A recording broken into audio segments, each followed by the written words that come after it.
Kings party গঠন করলে কি কি লুফস এটা বিএনপির চেয়ে ভালো কে জানে? কয়বার মানে কুয়ের গল্প, ইতিহাসটা তো আমরা জানি। তাহলে কিংস পার্টি যে গঠন করলে কি হয়? আপনি একটা নির্বাচন দিবেন, আপনি নির্বাচনের আপনি আজকে পর্যন্ত আমার উপদেষ্টা বলে আমি ঠিক এখন জানি না কালকে আমি পদত্যাগ করবো কিনা। আই এম সরি, পদত্যাগ করে আপনি পরের দিন ওই ওই দলে যান। এটা কোন সিস্টেমের মধ্যে পড়লো? ততে তুই রাজাকার বলে স্লোগান দিল, আজকে সে দেশের বাইরে চলে গেল, তার এক ডাকে আপনারা সবাই হাজির হয়ে গেলেন। তার নিজের যে অপ্রাপ্তি, যে বিদ্বেষ, যে ক্ষোভ, যে কষ্ট, সেটা সে আরেকটা মানুষের উপর ট্রান্সফার করে দিয়ে এই যে একটা প্রতিশোধ নেওয়া, এটা তো দেশটাকে শান্ত করা না। শেখ হাসিনাও একটা প্রতিশোধ নিয়েছে বাংলাদেশের প্রতি, এটা একটা প্রতিশোধ ছিল।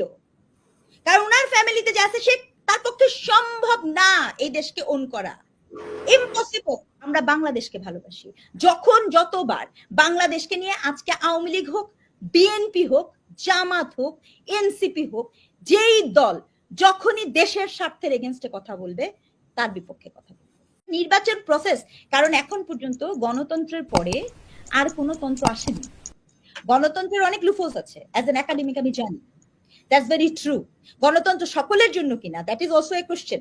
সকল দেশের মানুষ গণতন্ত্রের অর্থ বোঝে কিনা, একাডেমিক্যালি আমরা এই প্রশ্ন করে করানো শিখাই যে আসলে কি ট্রু হবে কিনা। ধরেন একটা মানুষের 80 জন ভাবতেছে যে একজনকে জিনে ধরছে, এটাই সত্য। 90 জন বলতেছে ওনাকে জিনে ধরছে। বাট মানে এটা গণতান্ত্রিক হলে এটা কোনো র্যাশনাল লজিক্যাল বিহেভিয়ার না।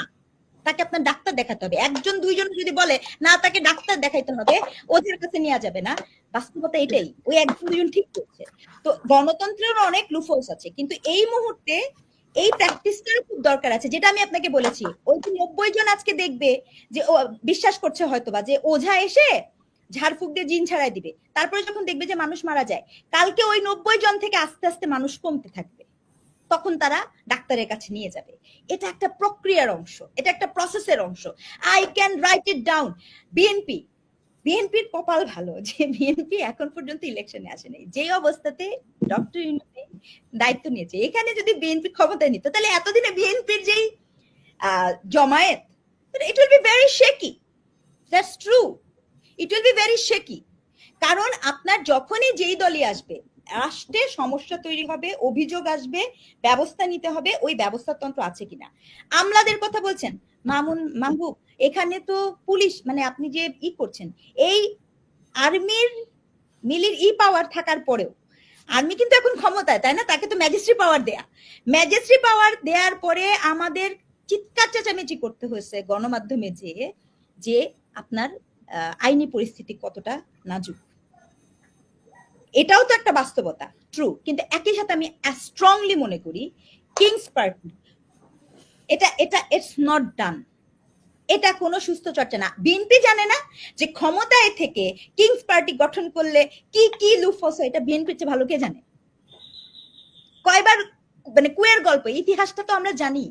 তাহলে কিংস পার্টি যে গঠন করলে কি হয়? আপনি একটা নির্বাচন দিবেন, আপনি নির্বাচনের আপনি আজকে পর্যন্ত আমার উপদেষ্টা বলে আমি ঠিক এখন জানি না কালকে আমি পদত্যাগ করবো কিনা। আই এম সরি, পদত্যাগ করে আপনি পরের দিন ওই ওই দলে যান। এটা কোন সিস্টেমের মধ্যে পড়লো? এটা সিস্টেমেটিক্যালি আমাকে একটু বোঝান যে এটা এই সিস্টেমের মধ্যে পড়লো। এটা তো কোনো সিস্টেম না। ডে ওয়ান থেকে বলেছিলাম যে ছাত্ররা এই দেশের হোক। এই দেশ যতবার বিপদে পড়েছে, ৭১ থেকে শুরু করেন আপনার ৯০ বলেন, যতবার এই দেশে হয়েছে সকল সময় ছাত্ররাই রুখে দাঁড়াইছে।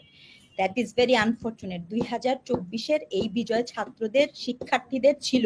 কিন্তু সেই শিক্ষার্থীরা এই যে পাওয়ার, পলিটিক্স এবং পদ, এই পদের ভিতরে যে আপনি পা দিলেন না, এটা খুব খুব খুব বিপজ্জনক। আজকে আপনার ওই সময় আপনি খেয়াল করে দেখবেন ৭১ আপনি যে বিদ্বেষ, ১৫ই আগস্ট একটা একটা একটা আপনার শুনতে যেমন লাগুক, ১৫ই আগস্ট কোনো স্বাভাবিক ঘটনা ঘটে নাই, এটা আপনাকে মানতে হবে। এটা অস্বাভাবিক ঘটনা ছিল। একটা ৫ বছরের বাচ্চাকে গুলি করে মারা কোনো স্বাভাবিক ঘটনা না, এটা অস্বাভাবিক ঘটনা ছিল। এরপরে যে ঘটনাগুলো ঘটেছে এগুলো অস্বাভাবিক, চরম অস্বাভাবিক ঘটনা। ২৪ আমরা নেমেছিলাম কেন? একই স্পিরিট। আপনি এরকম মানুষকে মারবেন কেন? স্নাইপার দিয়ে মারবেন কেন? ছোট ছোট বাচ্চা মারবেন কেন? আমরা নেমেছি তো। আজকে কোনো একজন শাহবাগে বসে এই কতে তুই ততে তুই রাজাকার বলে স্লোগান দিল, আজকে সে দেশের বাইরে চলে গেল, তার এক ডাকে আপনারা সবাই হাজির হয়ে গেলেন। তার নিজের যে অপ্রাপ্তি, যে বিদ্বেষ, যে ক্ষোভ, যে কষ্ট, সেটা সে আরেকটা মানুষের উপর ট্রান্সফার করে দিয়ে এই যে একটা প্রতিশোধ নেওয়া, এটা তো দেশটাকে শান্ত করে না। শেখ হাসিনাও একটা প্রতিশোধ নিয়েছে বাংলাদেশের প্রতি, এটা একটা প্রতিশোধ ছিল। কারণ ওনার ফ্যামিলিতে যে আছে, সে তার পক্ষে সম্ভব না এই দেশকে ওন করা, ইম্পসিবল, সম্ভব না। যে মানুষের সাথে তার পরিবারকে মেরে ফেলেছে, সম্ভব না। সে একটা রিভেঞ্জ নিছে। আজকে আপনি এক্স ওয়াই জেড, যে কিনা মনে করেন প্যারিসে বসে আছে বা আমেরিকায় বসে আছে, তারেও এই রিভেঞ্জের, আমি জনগণ কেন তার রিভেঞ্জেরই হব? আমি বাংলাদেশকে ভালোবাসি, বাংলাদেশের মানুষকে ভালোবাসি, সেই বিদেশের সকল কিছু ছেড়ে এখানে আসছি। আমরা বাংলাদেশকে ভালোবাসি।